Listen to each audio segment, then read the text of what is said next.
Somebody, right now, is buying lunch in 4 installments. Not a laptop, not a mattress, a burrito. 61% of Americans between 18 and 29 have used Buy Now, Pay Later. That is not a fringe product used by people in trouble. That is most of a generation. And what they're putting on it has quietly changed. 38% of Gen Z who use these loans have bought groceries with them. So here's what I want to do. Take the thing apart, show you exactly why it works on you, and then, honestly, tell you the part where it's less of a catastrophe than the internet says. Because both are true. When these companies launched, the pitch was big ticket.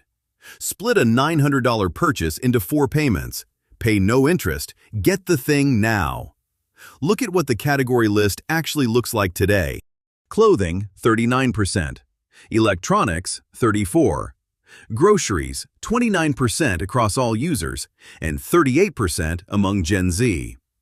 Travel, 18%. Restaurant delivery and takeout, 20%. 13% have used it for rent. The product didn't change. What people needed it for did. Here is the actual mechanism, and it isn't complicated. A $15 lunch is a decision. You feel $15. $3.75, 4 times, starting today. That is not a decision. It's a subscription you agreed to at a checkout screen in under 2 seconds. The number your brain prices is the first payment. The number you owe is all 4. And the people using it are not confused about this. 83% of Gen Z users agree straight out that these loans cause them to overspend. They know. That's not the problem. The problem is that they don't stack in one place. 29% of Gen Z users have held 3 or more of these loans at the same time. 4 payments on a jacket, 4 on groceries, 4 on a concert ticket. Different apps, different due dates, no single screen anywhere that adds them up. Your bank shows you a balance. It cannot show you that. Now, this is the section where a lot of videos would tell you a generation is drowning. I read the actual numbers, and I'm not going to. Total Buy Now, Pay Later volume in 2025 was about $70 billion. That sounds enormous until you put it next to credit cards, where it's roughly 1% of spending. The amount actually outstanding at any given moment is around $3 billion. That's small. And the default rate is lower than credit cards. These loans charged off 1.8% in 2023. Credit cards, that same period, 4.2%. Even among the deepest subprime borrowers, people with credit scores under 580, who make up 45% of these loans, 96% pay them back. So no, this is not a debt bomb. Anyone telling you it is hasn't opened the data.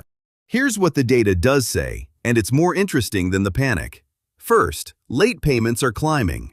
34% of users paid late in 2024, 41% in 2025, 47% this year.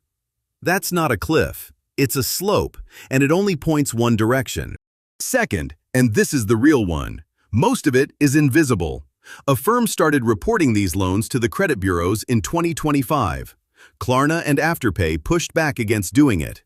So a person can be carrying 6 active loans across 3 apps, paying every one of them on time, and none of it appears on their credit file. The responsible use earns them nothing, and the trouble, when it comes, arrives somewhere nobody was watching. 45% of these loans go to deep subprime borrowers.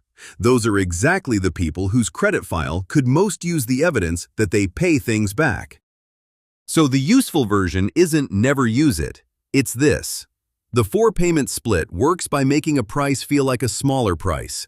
That's not a trick, it's the entire product. The only defense is boring. Before you tap it, add up what's already running. If you can't say the number out loud, you have too many. That's it, that's the whole discipline.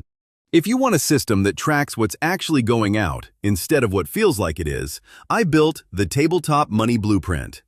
Income, budget, debt, investing, in order. Linked below.